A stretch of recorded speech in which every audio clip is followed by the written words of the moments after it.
Now, an 8 on your side investigation. Tonight, an elections fraud complaint that is going nowhere. Is the state lying about it? A Sarasota woman complained to the state that residents of Puerto Rico are coming here to the Sunshine State in Florida to register to vote in the November election. Now, that would constitute election fraud. However, the state not only deep-sixed that complaint, it told our senior investigative reporter Steve Andrews that such a complaint didn't even exist. Yeah, well, here it is, the non-existent election fraud complaint. Right there. Okay, and someone's nose is growing tonight at Florida's Division of Elections. The election is coming quickly, and with it, questions about who is safeguarding Florida's election system. They have a responsibility to protect my vote. Former Republican gubernatorial hopeful Elizabeth Cuevas Nunder wonders if Florida's Division of Elections is protecting anyone's vote. In August, she filed this elections fraud complaint. It names two organizations, Boricua Vota and Mi Familia Vota. The complaint states these organizations have been involved in registering Puerto Ricans from the island and returning.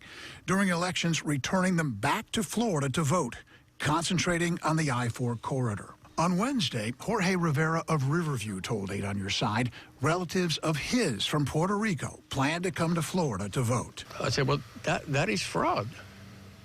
I mean, you can't do that. Just last week, 8 on Your Side revealed Mi Familia's involvement in submitting a voter registration application for 83-year-old Marina Agosto, a document she insists was fraudulent. Mi Familia Executive Director Ben Monteroso told me this is the first he's heard of the elections fraud complaint filed by Elizabeth.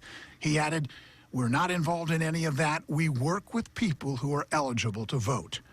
When 8 on Your Side requested to review any complaints involving Mi Familia, the Division of Elections told us there were none. Really? How about Elizabeth's complaint filed 2 months ago? The Division of Elections has since dismissed her complaint. Elizabeth vows to continue. When I get everything going through, I expect all the people to be fired. Because they're lazy, they're not doing their job. It is a government job that they have.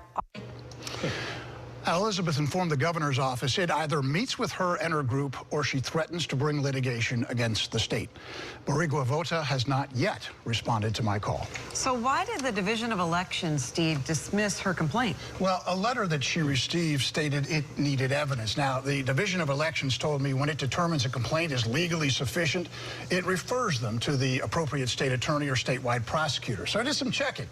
And according to the statewide prosecutor's office, the last time it received such a complaint was in the early 90s. The Hillsborough County State Attorney's Office can't even remember the last time it received a complaint from the Division of Elections. So Early they tell 90s. you to report stuff and they don't do anything about it. The 90s, huh? All right. Steve, thank you very much, sir. By the way, if you do have a problem that you think needs to be investigated, this is a man to call. Call Steve at 8 on Your Side helpline, 1-800-338-0808.